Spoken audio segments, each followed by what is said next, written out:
Vous êtes-vous déjà demandé ce qui se cache derrière Pikachu, Charizard et tous ces monstres de poche qui ont conquis le monde? Préparez-vous, car l'histoire de Pokémon est bien plus profonde et fascinante que vous ne l'imaginez. Remontons à la petite ville de Mashida, au Japon, au début des années 80.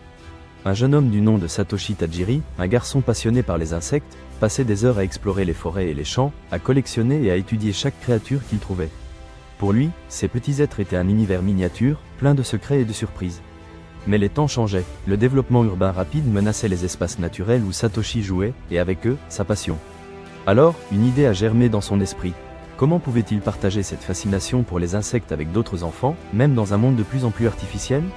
En 1982, Satoshi a fondé le magazine Game Freak, dédié aux jeux vidéo d'arcade.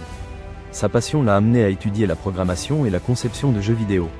Mais ce n'est que lorsqu'il a vu la Game Boy de Nintendo, avec son câble Link qui permettait de connecter deux consoles, que la vision de Satoshi a commencé à prendre forme.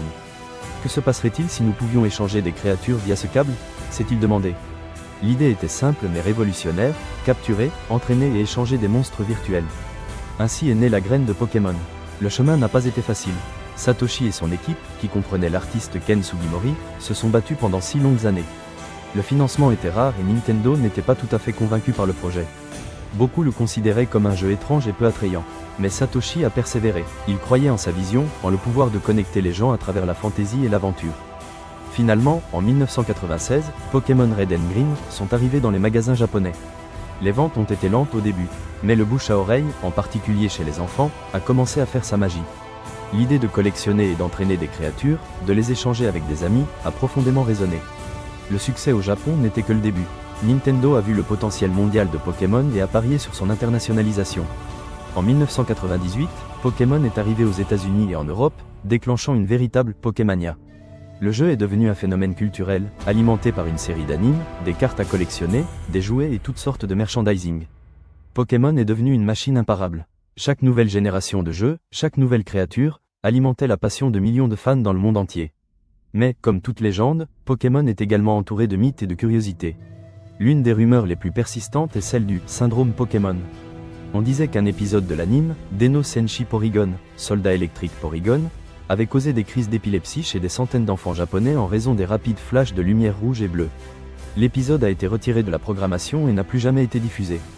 Bien que l'incident ait été réel et regrettable, le lien direct entre l'épisode et les crises d'épilepsie a été remis en question. Certains experts suggèrent que les flashs ont agi comme un déclencheur chez les personnes ayant une prédisposition à la photosensibilité, mais n'ont pas causé d'épilepsie chez les personnes qui n'en avaient pas. Le syndrome Pokémon est devenu une légende urbaine, un rappel des dangers potentiels de la technologie et de l'importance de la modération. Mais cela a également démontré le pouvoir de Pokémon pour capter l'attention du monde, même dans des circonstances tragiques. Aujourd'hui, Pokémon est bien plus qu'un simple jeu vidéo. C'est une franchise multimilliardaire qui englobe des jeux vidéo, des animes, des cartes, des films, des parcs à thème et une infinité de produits. Pokémon a réussi à transcender les générations, s'adaptant aux nouvelles époques sans perdre son essence originale, l'aventure, l'amitié et la connexion avec un monde de fantaisie.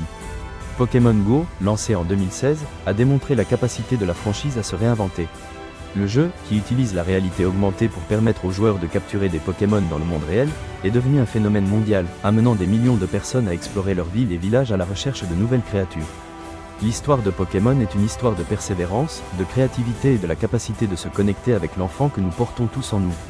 Satoshi Tajiri, ce jeune collectionne. Heure d'insectes, a réussi à transformer sa passion en un phénomène mondial qui a marqué des générations. Parce que parfois, derrière un simple monstre de poche, il y a toute une légende que peu connaissent. Avez-vous aimé cette histoire? Abonnez-vous à Mythos et Marca pour découvrir les secrets derrière vos marques préférées et laissez-nous un commentaire en nous disant quel est votre Pokémon préféré.